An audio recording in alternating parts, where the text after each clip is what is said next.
Panas banget nih. Iya nih. Ngopi enak ini ngopi. Nah, sudah minum aja nggak apa-apa. Tadi ini masih panas, baru dibikin. Bentar lagi berarti. Waalaikumsalam. Gimana Oh, nih iya, Pak. Pak? Kabarnya? Alhamdulillah baik Pak. Baik-baik ya. Alhamdulillah. Gitu. Katanya kemarin habis panen itu Ikan. ikan ya. Iya nih. Iya itu baru Baru panen kemarin. Iya. Kemarin budidaya sih. ini loh Pak. Aku tadi dengar nih katanya ada penundaan pemilu. Oh, iya itu Bener benar itu. Kemarin aku pernah baca itu pada tanggal 26 Februari tahun 2022.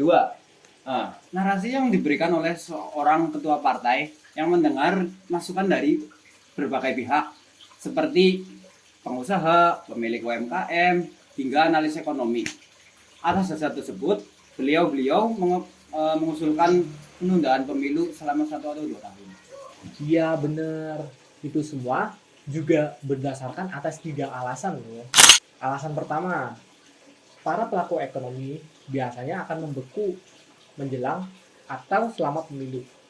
Kedua, adanya transisi kekuasaan menyebabkan laju ekonomi menjadi tidak pasti, sehingga akan mengganggu tren pemulihan ekonomi di masa pandemi COVID-19. Yang terakhir nih, menurut beliau, pemilu berpotensi menimbulkan konflik dan pembelahan di tengah masyarakat.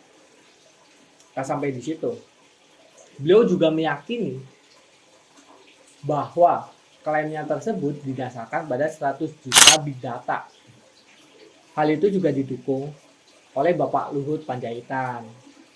Ya jangan ditelan mentah-mentah dulu lah. Coba kita cari tahu informasi validnya.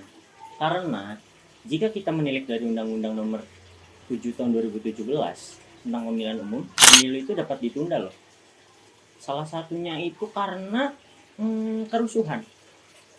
Nah itu dapat mengakibatkan sebagian tahapan penyelenggaraan pemilu itu tidak dapat dilaksanakan. Namun perlu kita ketahui bahwa ketentuan tersebut masih dalam kerangka konstitusi yang hanya berlaku apabila tahapan pemilu sudah berjalan dan menjadi isu sih tentang penundaan ini yang sifatnya itu mungkin hoax. Namun, baru-baru ini isu tersebut kembali muncul setelah Majelis Hakim Pengadilan Negeri Jakarta Pusat pada 2 Maret 2023 kalau nggak salah ya, pemerintah Komisi Umum disuruh melakukan penundaan pemilu 2024. Hal ini diputuskan setelah adanya gugatan perdata yang diajukan beberapa partai prima sebab tak lolos verifikasi parpol. Hal ini pun menjadi perkara hukum dong menurut para ahli hukum, karena berdasarkan pakar hukum tata negara dari Universitas Andalas, kalau nggak salah sih namanya Ferry Amsari tindakan ya, Ferry Amsari gitu, sorry. Ini nih, hal kayak gini telah melanggar hukum PMH yang telah diatur di Peraturan Mahkamah Agung Nomor 2 Tahun 2019 Pasal 10 dan Pasal 11 kalau nggak salah. Ya aku juga sempat baca soal itu. Ironisnya kan itu muncul dari beberapa parpol hingga pejabat tinggi negeri ini. Lantas bagaimana buntut dari isu tersebut? Ya memang benar demikian sih. Tetapi berita tentang penundaan ini belum pasti sifatnya loh. Kalau mengikuti pada pemberitaan yang lebih lanjut sedang dilaksanakan banding putusan PN di Jakarta Pusat sebenarnya. Dan yang itu yang pasti diajukan oleh KPU ke Pengadilan Tinggi.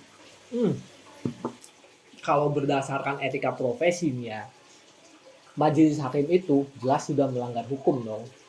Jelas menyalahi kode etik beliau karena pengambilan keputusan yang tidak sesuai dengan ranah hukum tersebut tentang penundaan pemilu ini. Tapi kan putusan itu karena adanya gugatan dari partai prima. Ya, ini kembali ke PMH Mahkamah Agung Nomor 2 Tahun 2019 Pasal 10 dan Pasal 11.